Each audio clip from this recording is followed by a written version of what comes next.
Welcome. Thank you for joining us for our final gathering for our speaker series hosted by the Reconciliation Working Group. Today we have a very special presentation entitled First Nations Mental Wellness Strategies Initiative, Acts in Reconciliation and Research at CAMH. We are grateful to Janis Rotman for her support for the speaker series, which began in 2020 and is concluding in 2022. This has given us the ability to feature the knowledge and wisdom of many Indigenous and non-Indigenous healthcare leaders. My name is Rennie Linklater. I'm from Rainy River First Nations in the traditional territory of Treaty Number 3, which covers northwestern Ontario and southeastern Manitoba. I'm also Senior Director of Shkaabe Makwa at CAMH, and I will be moderating today's session. To begin, I want to introduce my colleague, Samantha Wells, Senior Director of the Institute for Mental Health Policy Research, who will offer our land acknowledgement. Sam? Thank you, Rennie. And just a pleasure to be here today. I'll begin today's event by acknowledging the land CAMH sits on. CAMH is situated on lands that have been occupied by First Nations for millennia. Lands rich in civilizations with knowledge of medicine, architecture, technology, and extensive trade routes throughout the Americas. In 1860, the site of CAMH appeared in the Colonial Records Office of the British Crown as the council grounds of the Mississaugas of the New Credit, as they were known at that time. Today, Toronto is covered by the Toronto Purchase Treaty Number 13 of 1805 with the Mississaugas of the Credit. Toronto is now home to a vast diversity of First Nations, Inuit, and Métis who enrich this city. CAMH is committed to reconciliation. We will honor the land through programs and places that reflect and respect its heritage. We will embrace the healing traditions of the ancestors and weave them into our caring practices. We will create new relationships and partnerships with First Nations, Inuit, and Métis, and share the land and protect it for future generations. Thank you. Thank you, Sam. Miigwech. We are pleased to welcome our colleagues and special guests to this conversation, Ningwakwe George from Chippewas of Saugeen First Nation and Anika Altman from Walpole Island First Nation. And again, Samantha Wells will be part of this conversation in her role as Senior Director. And first, I would like to invite Ningwakwe to introduce herself. Thank you, Rennie. My name, as Rennie said, is Ningwakwe George, and I'm from the Saugeen First Nation. That's the beautiful Saugeen River that you see in the background behind me. I've been a part of this exciting partnership with CAMH and Saugeen First Nation for 4 years now. We realized that yesterday. So I started out as a community advisory committee member, but I eventually transitioned into the role of field coordinator, and now I'm the elder for the CAMH project, this particular CAMH project. Thank you, Ningwakwe. And now I'll turn to Anika to introduce herself. Bonjour. My name is Anika Altman, and I'm from Walpole Island First Nation. I'm a member of that community. I'm grateful to be able to also work and live there as well.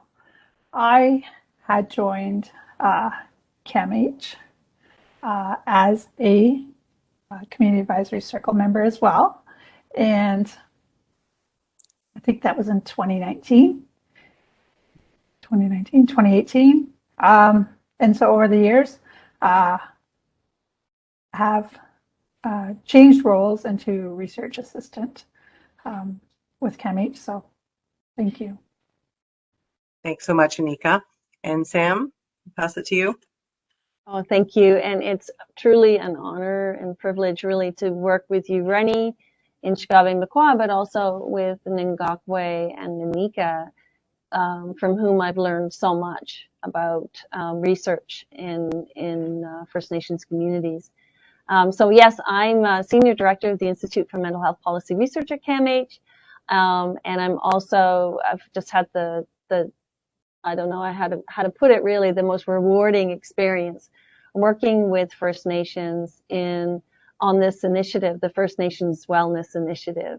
And of course, working with your team, Rennie at Shkaabe Makwa as well in this work. Thanks so much, Sam. And we thought we would start by sharing a little bit about what has brought each of you to this project. And so I'll first turn it to Ningwakwe. Thank you. Well, as I mentioned earlier, I started out as a community advisory committee member. I moved home to Saugeen, would have been about 8 years ago. It was my plan to retire. And in my retirement, I was just offering my services with different committees to see where there was a good fit. Certainly the health committee was an excellent fit for me. And then when the opportunity came to be a part of the mental health project, I applied to be on that. And what happened was when CAMH came to offer this beautiful partnership to Saugeen First Nation, we tried to recruit a field coordinator from Saugeen, but when nobody applied for the job, that's when I decided I will look at the job description and I will see who else I can nudge, because I'd already nudged a couple of people and said, here's an opportunity. And then when I read that job description, I just got this familiar tingle all over my body, like creators saying, pay attention here. So I applied for the job and here I am. 4 years later, I'm just so grateful that Creator gave me that nudge, and I'm working with you very, very good people. Thanks so much, Ningwakwe. And, I think often we hear from people in our communities that we try to move on, we try to retire, but your knowledge and your skills and your heart keeps bringing you back to these places. So I want to say miigwech for joining the project. And now I'll turn it to Anika to share with us about what has connected you with us.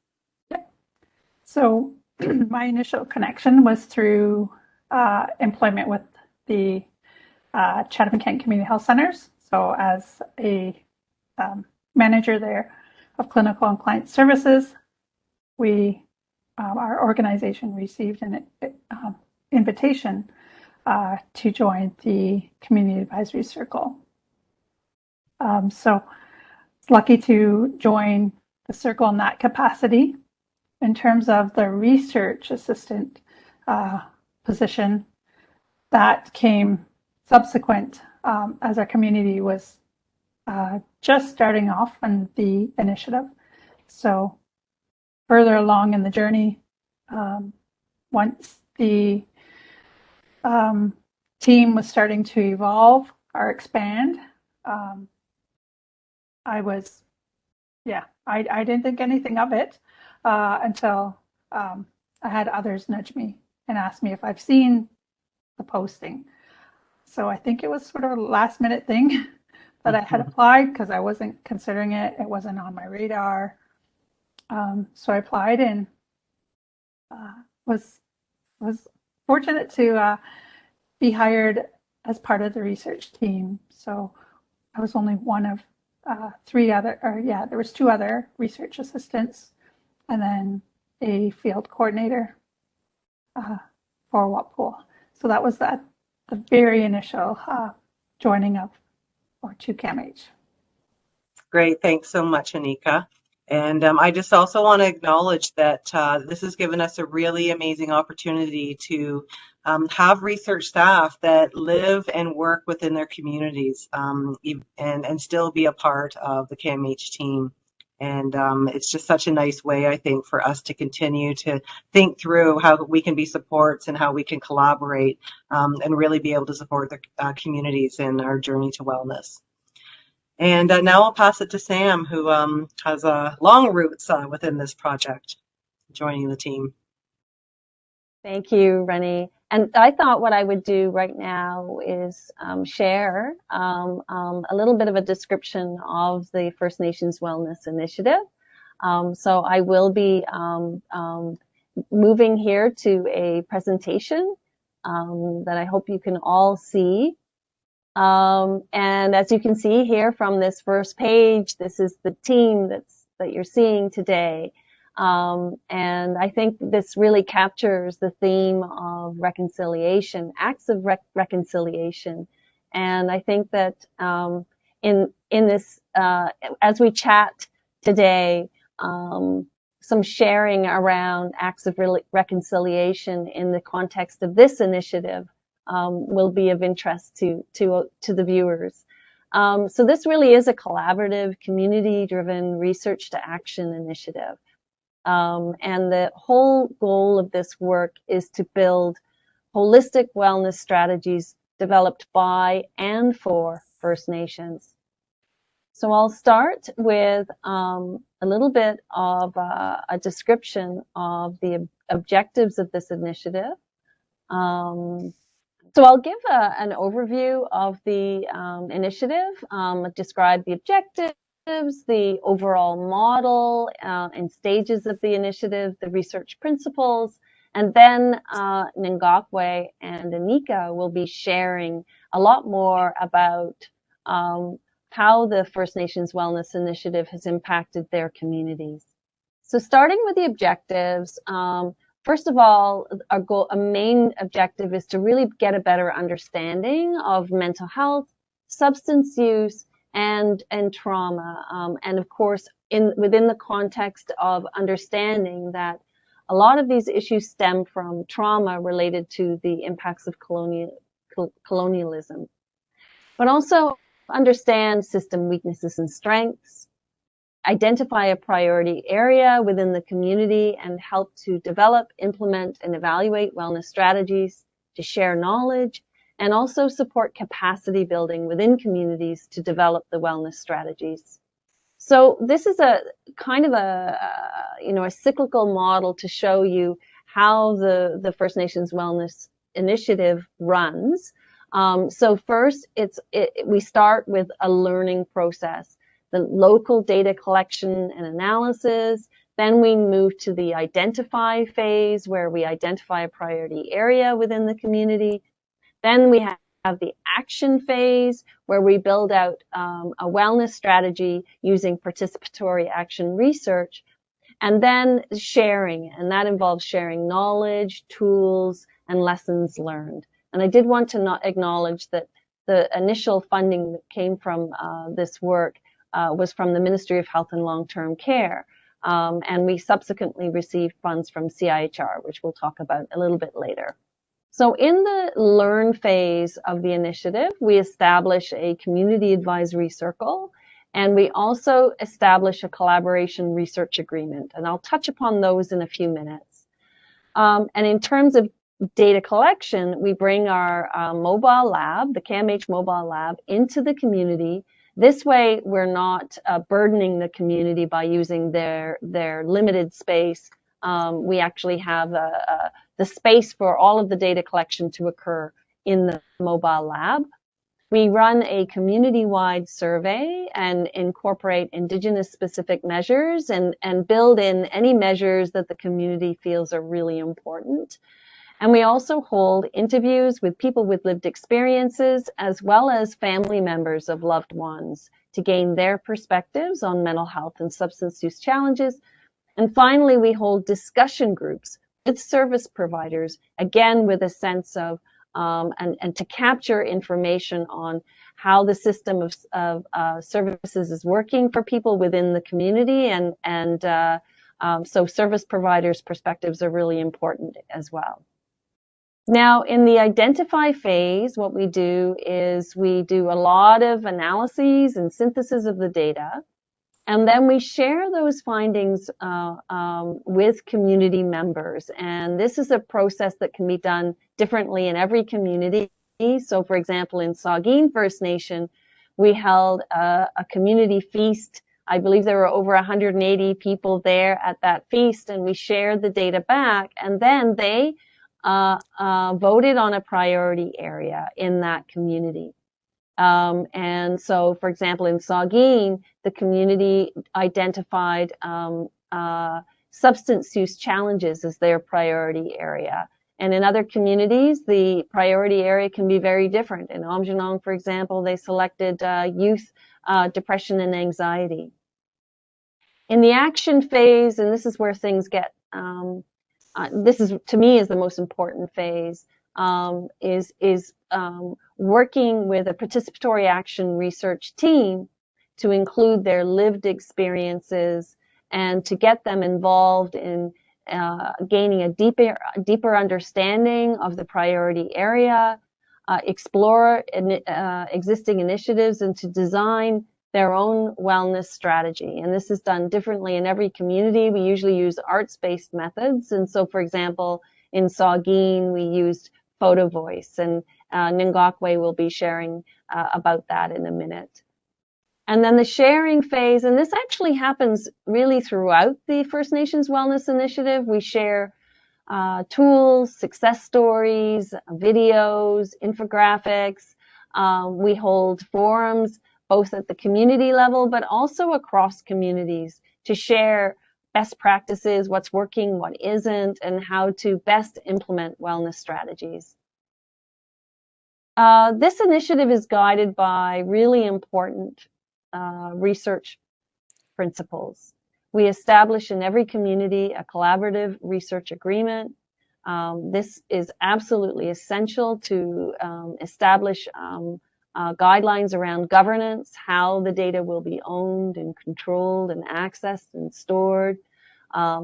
We really feel that it's so important to prioritize doing the research in an ethical and responsible way and ensure that everyone's rights are respected, but also honoring the participants and their involvement and engagement in the research, and that all of our protocols and practices follow the best standards in terms of ethical research in Indigenous communities. We establish in every community a community advisory circle, and this is determined by the community who should sit on this circle, but we generally have community leaders, health service providers, mental health support workers, elders, and other community members as determined by the community.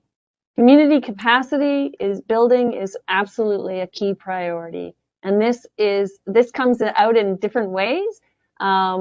We hire locally within the community so that people can gain research experience in terms of how to collect data and how to do research in an ethical way. We also work with a participatory action research team. They, through their active involvement in the research, gain a variety of skills, and they gain that sense of ownership in terms of building out a wellness strategy, but they also develop really strong leadership skills, and we've seen that in a number of the projects that we've been doing. And then, of course, the service providers, when they're involved, they build stronger networks and better learn how to serve the communities that they work with. And now I'll turn it over to you, Rennie, to talk about the CHR phase of the project. Thanks so much, Sam. And as Sam mentioned earlier, one of our initial funders was the Ministry of Health. And after that funding, when it was no longer available, very fortunately, actually, CAMH had some funds that was able to support us to continue the project. And in the meantime, we were able to submit a proposal right after the pandemic started, actually, and into a specific fund that really helped us be able to continue to work with Saugeen First Nation and Walpole Island First Nation. And when we had talked with the teams that were already on the ground and knowing we had started work in this community, we thought that this was a really good opportunity to not only to continue the initiative, but really start understanding, how to mitigate some of the stresses and some of the realities that were emerging within the context of the COVID-19 pandemic. And so at that time, we were able to broaden our team and really kind of think through different ways to be able to support our community. And so I'd like to introduce our team to you in the next slide, which involves those of us that are part of this conversation today. and also those that are part of the CAMH research staff, as well as Shkaabe Makwa. And now I'd like to introduce our research team. And so this team brings together, of course, those of us that are part of today's conversation, along with other research staff that are part of the Institute for Mental Health Policy Research and also Shkaabe Makwa. And I would say that it's a really exciting opportunity for our centers at CAMH to work together and really think through how to collaborate and be really kind of thoughtful, I would say, in the approaches of working together. And now I would like to turn it over to Ningwakwe to share some highlights from our initiative in Saugeen. Over to you, Ningwakwe. Thank you, Rennie. For me, the exciting part was the fact that we were given latitude to recruit people from the community to work on this research. So what you see here is me and my 3 research assistants, and I was very careful to choose people that were very gentle and very understanding of mental health and substance abuse issues. Because of the people that we would be meeting with, they need understanding, they need support. They also had experience with different sectors. So one of the research assistants worked in a women's shelter, and one of the research assistants worked primarily with home and community care, which was comprised mainly of elders, but other people who had health issues which affected their mobility and ability to come out in the community. And then one was working with youth and working at the library and working in the schools. So we all had different areas in which we had close contact in the community. This was really important because most First Nations communities have, they really are reluctant to participate in research because of past experiences. But with CAMH coming forth and presenting us with this opportunity, the key thing that they said to us was that the data would belong to us and we could get to use it for whatever we needed it for, depending on the findings that came out. So we went ahead and we had a great time doing the data gathering through surveys and speaking directly with people with lived experience, but also people supporting loved ones who were cycling through these different mental health issues. We had some very meaningful data come out of this research that we were doing, but not only did we have meaningful data come out of it, we made some very heartfelt contacts with people who were living the experiences that were going on here in Saugeen. When this initiative started, Saugeen was at the verge of declaring ourselves to be in a state of crisis because we had so many overdoses and passings and health issues. But then when CAMH stepped forward and offered us this opportunity, they brought with them some contacts that we didn't have.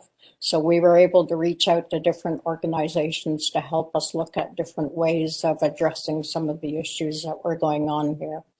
The data that we came out with supported the need to work with the youth and the need to work with substance use challenges in the community.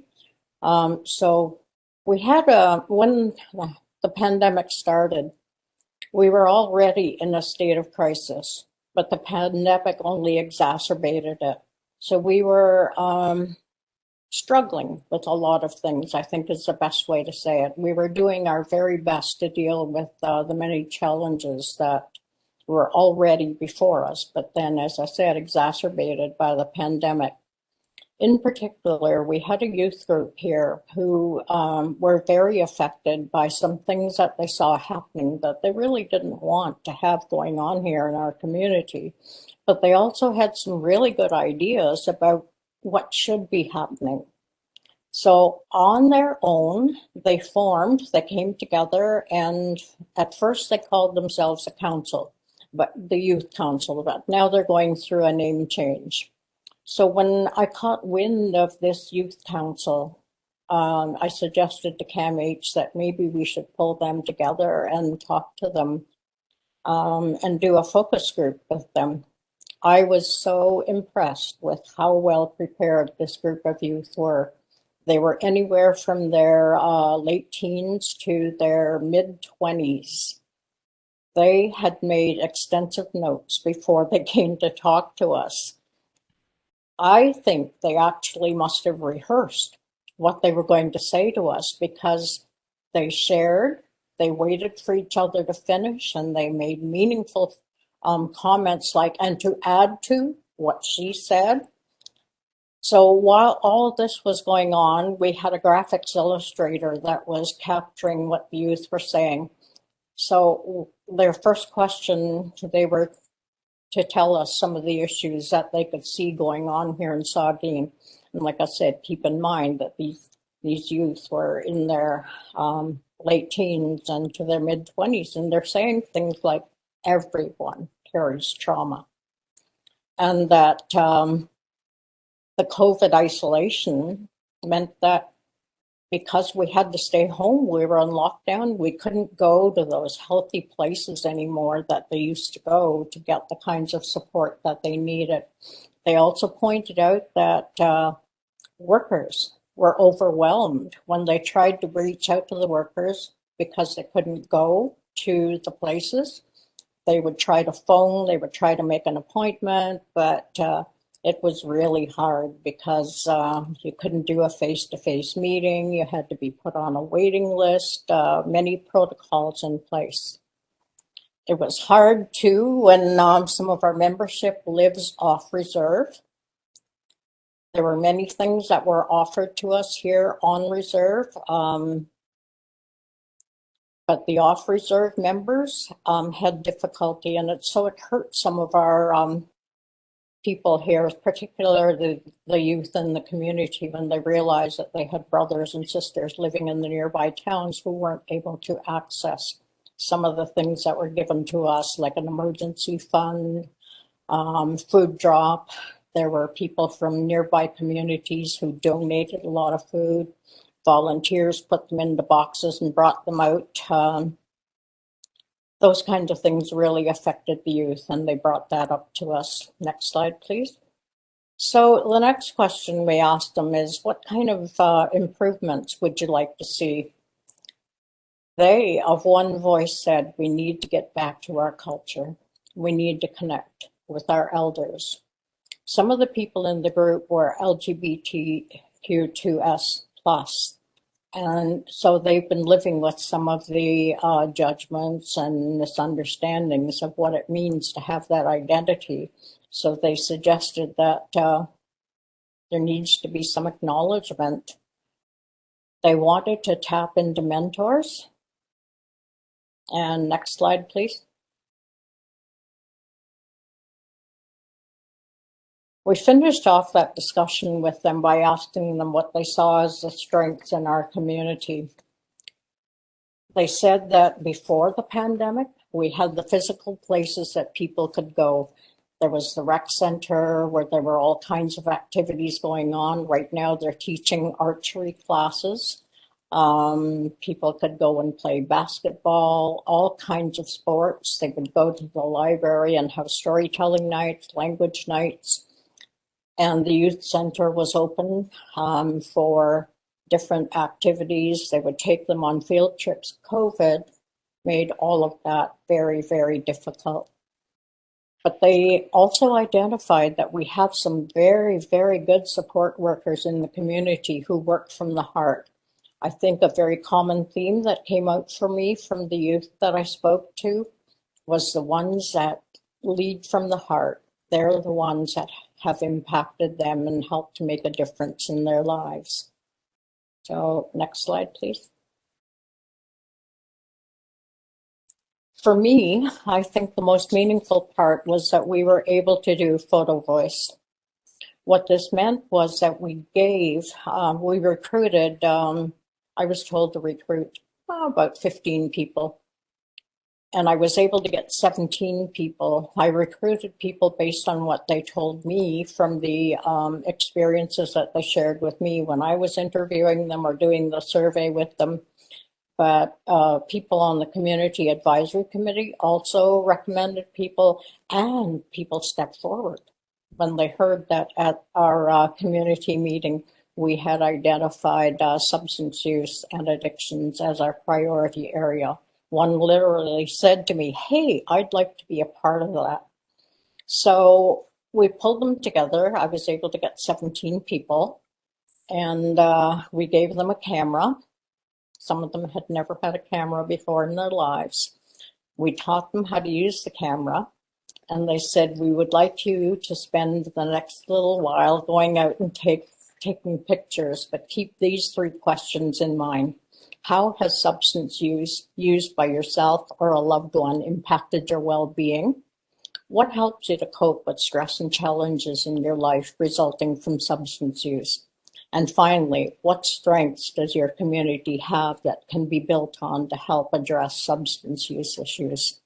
And then I kind of snuck in, well, I didn't really sneak it in. Based on what they were telling me, I said, "So what would you recommend that we could do in our community from what you have told me?" Well, they came back with some very, very powerful pictures. And what I'd like to say for CAMH is that the initial idea was that we would pull them all together and they would share their pictures and tell each other. But of course, COVID made that not possible. So we did one-on-ones, which is basically what they felt more comfortable with anyway. They said, "I'd like to talk to you about these pictures, and when I'm feeling more comfortable, then I will go to a group and tell you what's going on." So we're now going to show you a clip of a video that came from these interviews. Oh, let me back that up and say that initially we were going to have an evening at the rec center. But again, COVID, we couldn't do that. So the Community Advisory Committee said, "Well, why don't we do a video for each participant? And then we can show that video on the Saugeen First Nation website, on the Health Center website, and then we'll just feature what people are telling us that way. And it'll be a good education for the community." So that's what we ended up doing. And I want to show you a little clip from a video that a young person made. The reason we chose this clip was because this person has lived experience, but he also supported someone, a loved one, through who was cycling through addictions. Not only did he have lived experience, but what happened was he grew so much from the support that he was getting. He's now out there in that helping role. So play the video, please. For my part in this project, I took lots of pictures and got to talk about what they meant. The one that was most important to me was a fire in my wood stove. It reminds me of my grandma, who was always there for me. The picture reminds me that learning about my culture, especially the sacred fire, helped me to get what I always wanted. Creator helped me to find that better life. Miigwech.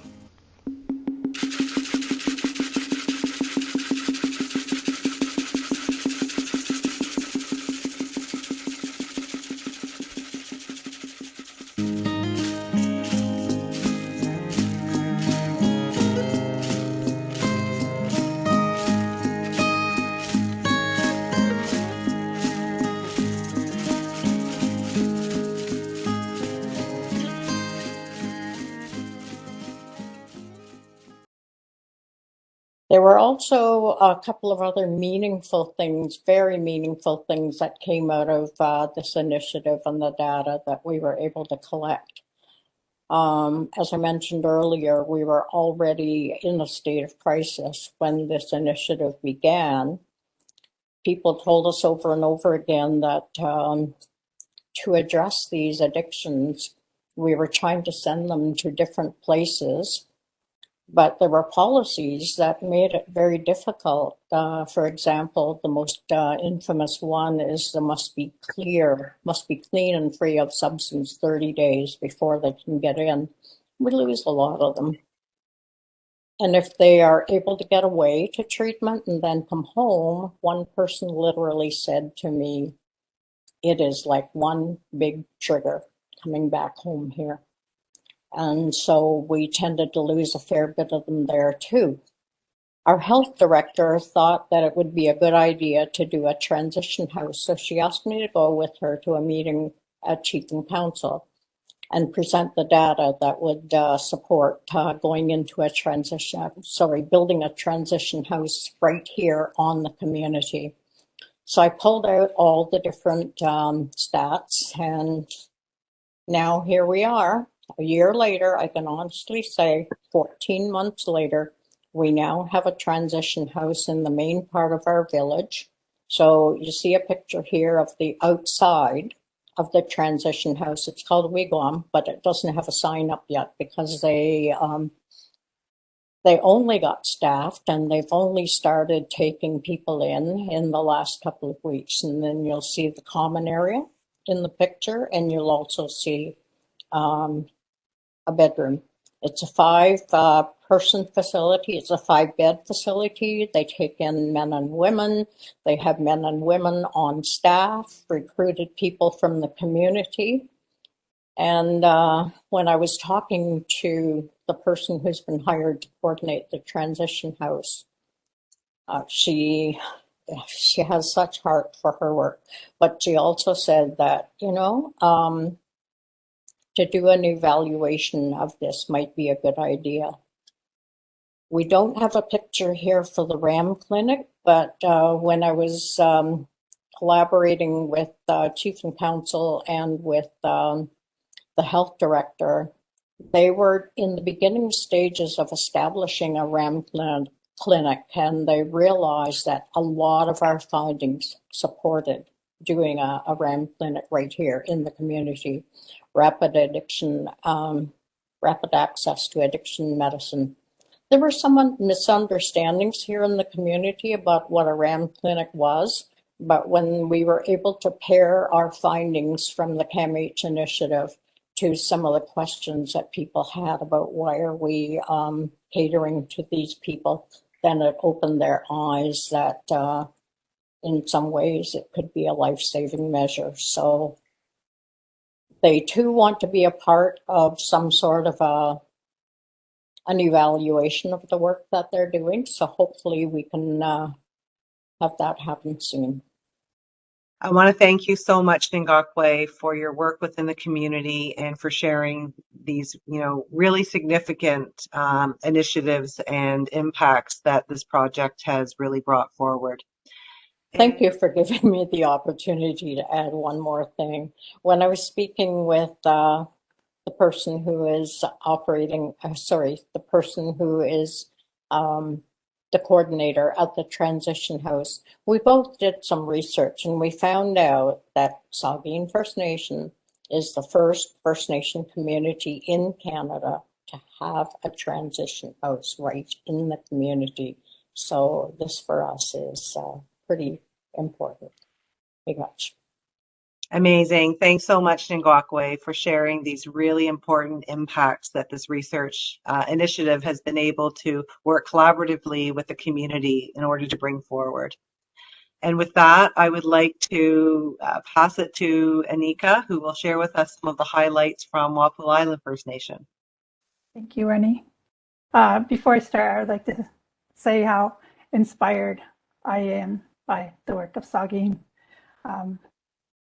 So Walpole Island First Nation is located in southwestern Ontario, has approximately 5,000 people, members there, 60% of whom live off reserve. So Walpole Island First Nation has had a community advisory circle that mirrors both phases of the research project or initiatives.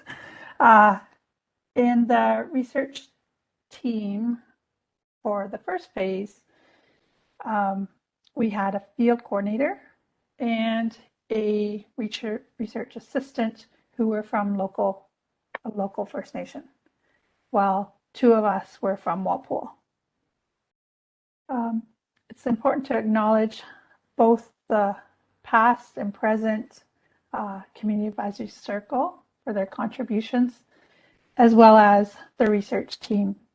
So both of those groups, the composition had changed over the initiative.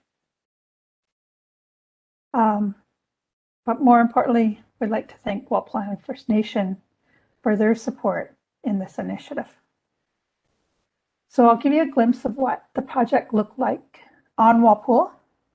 So during phase one, that's the learn phase, we had local data collection in the community and that subsequent analysis. So the research team of 4, actually there's 5, had the trailer, the big long white mobile trailer come into the community. It was parked right beside the governance building, and we started with the surveys. There were 239 surveys completed between November and December. And then we also had interviews in December, January, where we had 19 participants. We also had focus groups where we had 8 participants, or not 8, 18 participants of service providers in the community. So after the completion of that work, we had the reports. So here you see on the slide, one of 2 reports. So the outcome from phase 1 were the drafting of both an aggregate report, which is 200 plus pages, and also this summary report. At the tail end of that work, so we come into February, March, we're planning for the community forum. So the community forum is where we share the results of the work, and along comes the pandemic. So at first we put a pause on that, and then we eventually had to cancel the sharing event, which was scheduled for the end of March. We were also anticipating the success that Saugeen had in their large turnout. However, we had to sort of scrap the whole plans on that. That was the end of the first part of the project initiative. 2021 came along, and that's where we picked up. We picked up exactly where we left off. We actually, prior to me rejoining CAMH, there was the community approvals, as the initiative looked a little bit different this time around. So those approvals happened. CAC regrouped again, and then we started to move along into phase 2. So here, phase 2 was where we did that community forum where you had last seen, the last slide. And that's also the time where usually you identify the priority area. So for us, it looked a bit different because of the pandemic. Because of the pandemic, we had these safety guidelines where we had to submit event applications to follow community processes. We also had to abide by the space restrictions. So a lot smaller participation than we originally anticipated. And then we held a couple events, sharing events. We had 3 of them. Gathered a little bit of feedback, and then looked at moving on. What would the initiative look like next? So as part of that sharing activity, the Community Advisory Circle was impacted, and the work of the initiative itself was impacted by a lot of other things beyond the pandemic. The impacts of the pandemic themselves were probably the biggest contributors to the initiative timelines. However, there were also other larger things that were happening across the Americas. So we had the uncovering of the children at the Indian residential schools, which started at Kamloops. And subsequently, there were all the other schools.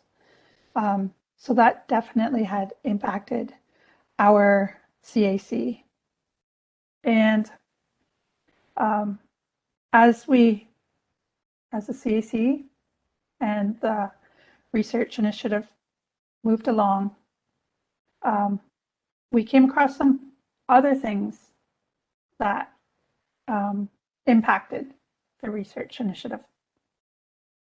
So when I think about the community forum, where we shared the summary report and some of those results, I think about the results around our community strengths. So when I look at this picture, it's a picture of waters, because we're an island. Actually, we're many islands surrounded by water. And in this picture, it's taken right under a bridge. So the bridge that you cross to get over to our community. However, the picture shows 2 different sides. And in some of our results from our survey, the top 3 community strengths that were noted include hunting and fishing, the natural environment, and family values. So if we were to look at the picture, so if we look at one color, now we look at the other color. Well, the top 3 community challenges, there's always a flip side, are other drug use, which is not prescription drugs and methadone, housing, and prescription drug use. So I like to always think about strengths and challenges together, or challenges and opportunities. So I think this picture illustrates some of those things that came out from the survey, but also some of the interconnected situations and circumstances that we've come across during this research initiative. So for the Community Advisory Circle and this research project, the pandemic was probably the biggest, had the biggest impact on the project or the initiative itself. Just how we connected to each other, how we connected to family members, how we connected to self, how we connected to all of creation. So in terms of impacts that we've seen, we could no longer be in person. We had to switch to virtual. So for the most part, we were fortunate to be able to have meetings in person, which was great. However, more recently, we've had to go virtual. And there's lots of impacts around that because we have connectivity issues. We don't have access to reliable, consistent internet or Wi-Fi. There's just being virtual. It's less personalized. We are relationship-based people. Communication is totally different. Some people might not be used to it, might not be familiar with the technology, or even have access to the technology. There could be supply chain issues, like larger issues from the pandemic, where people can't get the resources, equipment that they need to be able to connect virtually. Also, we saw impacts around availability, whether that was office closures. And then with office closures, there's lack of access for Walpole staff to have, again, internet, the computer equipment. But more importantly, there were competing priorities. The pandemic, like what we heard earlier and with Sagin, just layered other complexities around existing circumstances and situations in the community. So our communities are already under-resourced, underfunded, and then to have the pandemic come along made things shift completely. And our healthcare workers, our social service workers, our staff had to attend to the many needs and issues in the community. So here, the picture before you is again the water between us and the United States of America, and it's wintertime. I like to think about it as a change of seasons. There's cyclical changes in seasons, and we're moving into spring.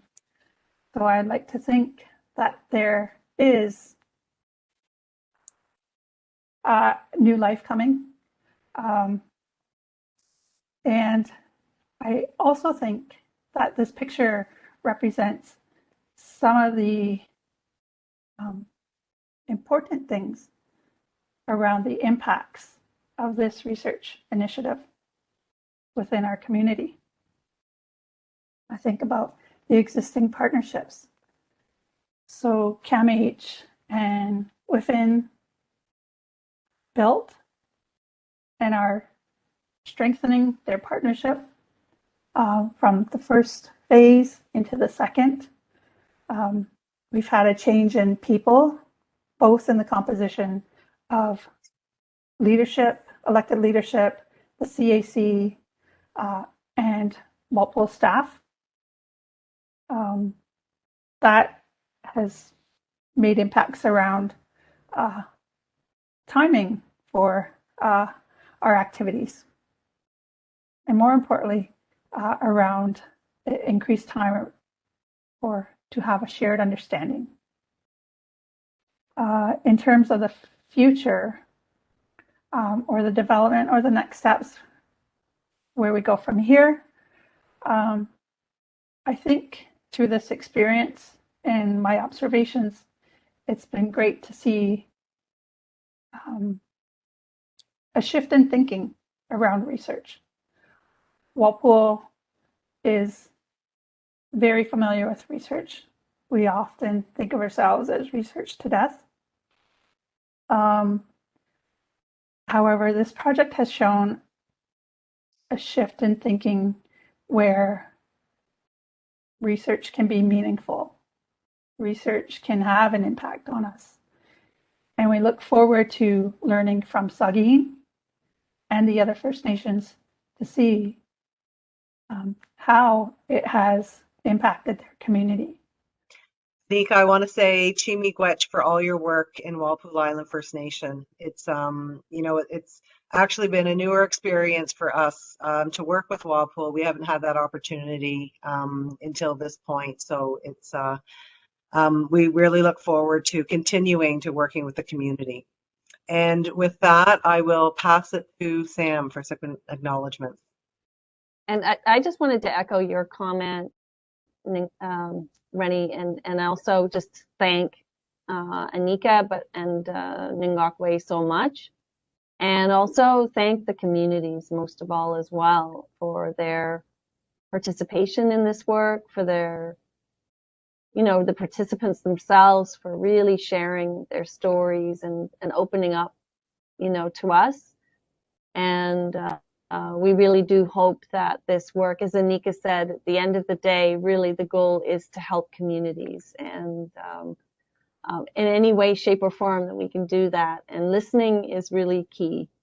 And that's what we've tried to do throughout this work and learning, of course, as we move along through listening to people like Ningwakwe and to Anika. Your insights on this are so very important.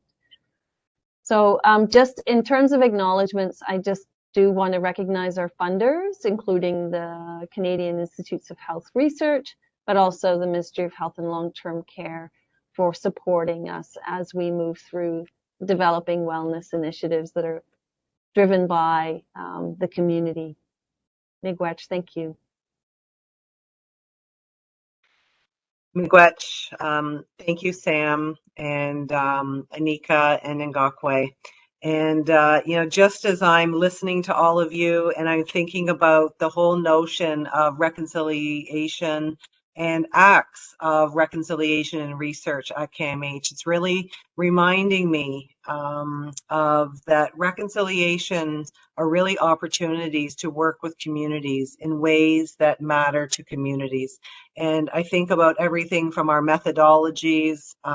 Sam, it was about 4 years ago this very week that we were in Saugeen First Nation presenting to Chief and Council and seeking approval and starting that research relationship with them. And, I'm just looking at your background right now, and that's when we took that picture on Lake Huron, right in the community of Saugeen. And I also just think about our processes, and we heard how, sometimes we have to pause in research, and sometimes that doesn't meet the deliverables of the funders, and sometimes that throws the work plan off of the project. But that's what reconciliation is really understanding that sometimes we need to pause, and whether it was the pandemic, whether there was a community crisis, a loss in the community, whatever that was, like we really had to take the direction and be with the community on this road of working together in research.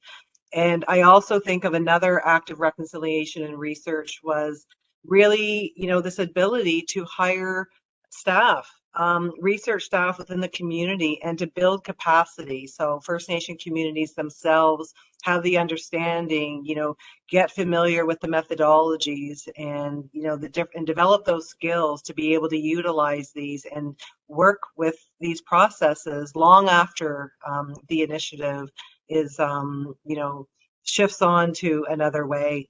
And I also think about, that act of reconciliation, when a few years ago, the Ministry of Health announced that they were no longer able to fund the initiatives under the Health Systems Research Fund, and how we were in crisis really with our communities that were part of this initiative. We had 5 First Nation communities at that time.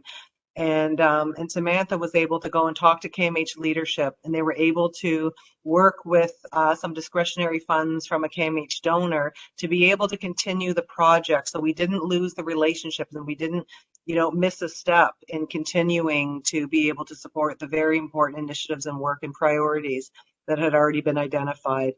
And finally, when I think about reconciliation and, this act of being able just to be there and to have our projects really focus on community needs and not our hospital needs as a teaching and research hospital, but really, thinking about what is it that you need, what are the services. And so to hear in Saugeen that a RAM clinic is a result of, this initiative, and knowing some of the difficult conversations that had to be had around harm reduction, and knowing that there was such a crisis around housing, and that work that you were able to do in Ningwakwe about having those conversations, identifying the needs, and formulating those proposals to get the funding based on the data that was generated from this project, for me, is a real act of reconciliation. That's what the community needed, and you were able to really bring that forward.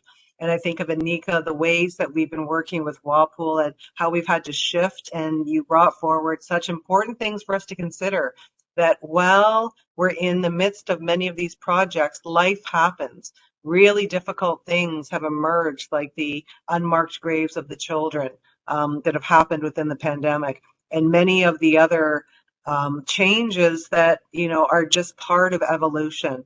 And so when I think about these acts of reconciliation and research, it calls on all of us to think about, what does this mean, and what do we need to do in terms of the research community to really work with our communities in a meaningful way. And so with that, I want to say Chimigwech to all of you for this conversation today. And I want to really acknowledge you and hold you up for the really important work that you do. It's, when I think about heart-centered work, this is heart-centered work. And I also want to say Chimigwech, Niawan, thank you, merci, Miigwech, to all of you listeners who have joined us today. And please share with others who you think might be interested in learning a little bit more about how we've been able to move forward on our research agenda with First Nations communities. And so with that, I'm going to say Miigwech to creation, and have a wonderful day.